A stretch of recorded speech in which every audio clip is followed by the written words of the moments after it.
Salah satu kawasan pembuatan perahu tradisional yang familiar di Kalimantan Selatan, Kalsel, ada di Desa Pulau Sewangi, Kecamatan Alalak, Kabupaten Barito Kuala. Keberadaan pengrajin perahu di kawasan pulau kecil ini telah berlangsung puluhan tahun silam.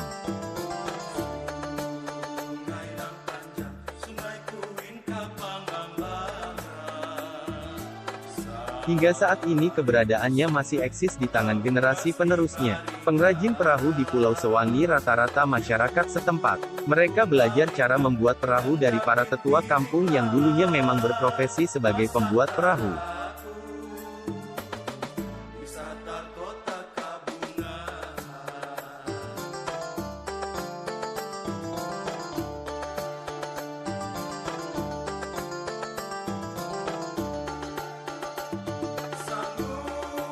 Ketika berkunjung ke kawasan Pulau Sewangi maka dengan mudah ditemukan galangan-galangan kapal para pengrajin. Biasanya terletak di tepian Sungai Alalak hingga halaman rumah warga yang dijadikan lokasi pembuatan perahu.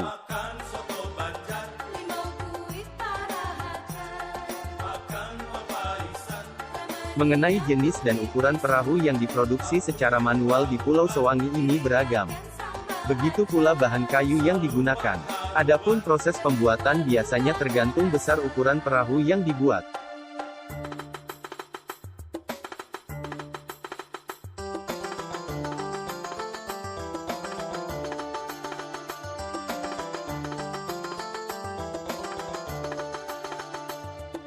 Rata-rata untuk ukuran kecil memakan waktu 10 hari hingga 2 minggu, sedangkan ukuran besar 8 dapa atau 12 meter bisa memakan waktu hingga sebulan penuh dengan mempekerjakan 2 orang pengrajin.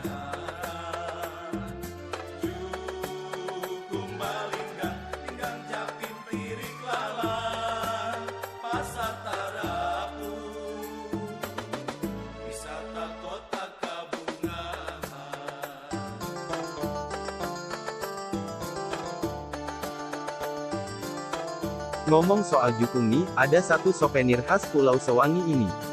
Ada jukung hias, dan tak sekadar jukung, namun juga dilengkapi patung manusia mini, miniatur makanan khas Banjar dan atap jukungnya.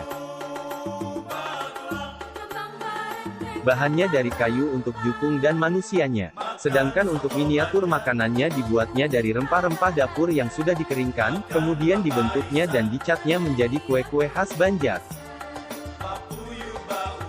Wadah makanannya dari tutup botol bekas. Untuk atap jukungnya, dibuatnya dari kertas karton dilapisi helaian tipis daun nipah. Jika sudah jadi, bentuknya persis seperti miniatur penjual makanan khas Banjar yang biasa ada di pasar terapung Kuin di Banjarmasin. Kalau bahan kayunya, memakai kayu lanan. Proses pembuatan jukung hias ini sangat rumit, jauh lebih susah dari membuat jukung sungguhan karena bentuknya mini dan detil manusianya serta makanannya itu harus dikerjakan ekstra hati-hati agar hasilnya bagus.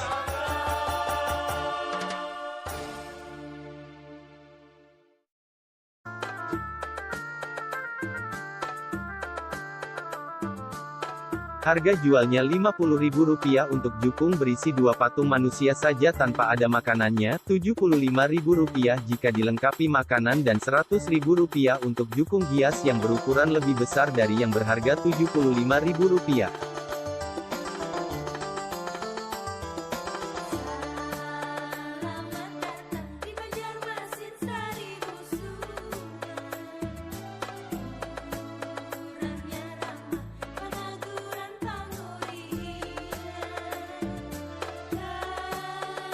Jika miniatur jukungnya saja dijualnya Rp25.000.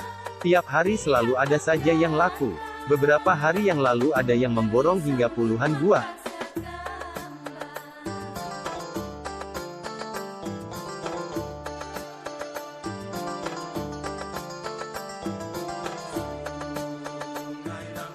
Baik besar maupun kecil. Mereka tiap hari bekerja membuat jukung pesanan. Tak hanya jukung atau kelotok untuk dipakai warga yang biasa mencari nafkah dari mengoperasikan perahu, tak jarang para wisatawan berminat membeli. Pernah ada wisatawan dari Nusa Tenggara Barat yang memesan perahu di Sewangi ini. Kalau turis dari Eropa dan Korea banyak ke sini. Mereka kebanyakan bertanya-tanya apa itu jukung dan kelotok dan apa itu apak, yaitu peralatan pembuatan jukung dan kelotok untuk mengukur diameter perahu. Mereka merasa aneh melihat perahu khas Banjar, soalnya di tempat mereka tidak ada.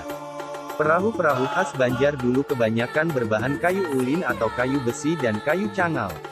Sekarang, karena bahan itu sudah langka, sehingga sudah sangat jarang ditemui. Padahal, kualitasnya jauh lebih hebat dibandingkan perahu-perahu sekarang yang hanya tahan 5 tahun hingga puluhan tahun. Perahu-perahu buatan mereka ini sekarang kebanyakan berbahan kayu kelepek, madi hirang, lanan dan kasap.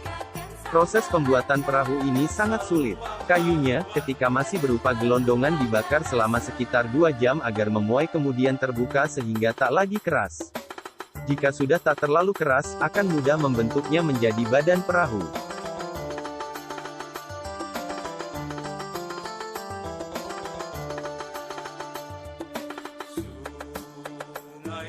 Nah, proses pembakarannya ini dilakukan di daerah Manusuk, Kabupaten Kuala Kapuas, Kalimantan Tengah.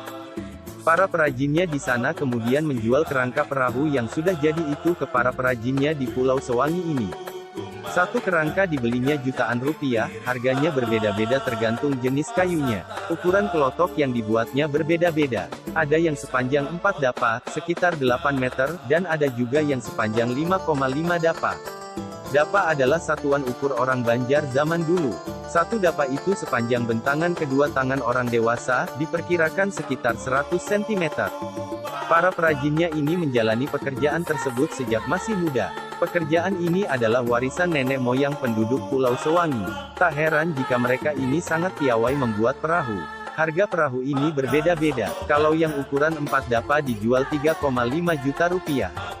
Kalau yang 5,5 dapat 8 juta rupiah.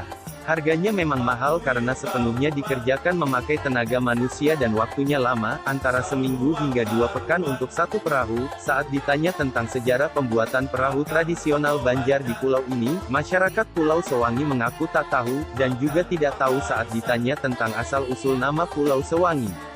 Mereka hanya melakukan pekerjaannya sekadar meneruskan amanat para leluhur di keluarganya agar tetap terus melestarikan pembuatan jukung dan kelotok ini. Nah, kalau kalian ingin ke sini, tak susah menuju pulau ini karena perairannya hanya terpisah jarak sungai kecil dari Banjarmasin. Lebih tepatnya, daerah ini berada di seberang Jalan Alalak Tengah, Banjarmasin. Nanti menyeberang menggunakan kapal feri kecil, tarifnya hanya Rp2.000 sekali jalan. Di sini ada beberapa dermaga penyeberangannya, di antaranya ada di dekat Masjid Kanas atau Masjid Jamitu Fatur Rokhibin. Waktu tempuhnya hanya 2 menit. Kendaraan pribadi seperti sepeda motor bisa dimasukkan ke kapal feri ini, kecuali mobil karena ferinya kecil. Jika menggunakan mobil, bisa diparkir di halaman rumah warga sebelum bertolak dengan kapal feri. Jika ingin melalui jalur darat juga bisa, namun konsekuensinya waktu dan jarak tempuhnya lebih jauh, sekitar 1 jam. Lewat darat, bisa melalui Jalan Brigjen Haji Hasan Basri terus saja hingga bertemu Jembatan Kayu Tangi Ujung, melewati Rumah Sakit Dr. Mo Ansari Saleh. Turun dari jembatan itu, belok kiri masuk ke daerah Berangas. Daerah ini sudah masuk wilayah administratif Kabupaten Barito Kuala. Dari sini jalannya mulus beraspal, terus saja jalan sekitar 1 km lalu belok kiri lagi. Dari belokan ini, jalannya rusak, hanya sekitar 500-600 meter. Setelah itu ada pertigaan, ambil ke kiri, tak lama ada gedung Madrasah Sanawiyah Nahdlatul Ulama. Di seberang sekolah ini ada jembatan penyeberangan masuk ke wilayah Pulau Sugara. Setelah masuk Pulau Sugara dan menuruni jembatan itu, belok kiri lagi. Terus saja hingga bertemu Pulau Sewangi. Pulau Sugara dan Pulau Sewangi hanya dipisahkan oleh sungai kecil dan perumahan penduduknya benar-benar padat sehingga batasnya tak jelas, rasanya seperti masih satu daratan. Untuk mudah mengenalinya, lihat saja jika di rumah-rumah warganya banyak bengkel perahu besar dan kecil, maka kamu sudah memasuki wilayah Pulau Sewangi. Nah bagaimana, apa kalian ingin mengunjungi pulau perahu di Kalimantan Selatan ini?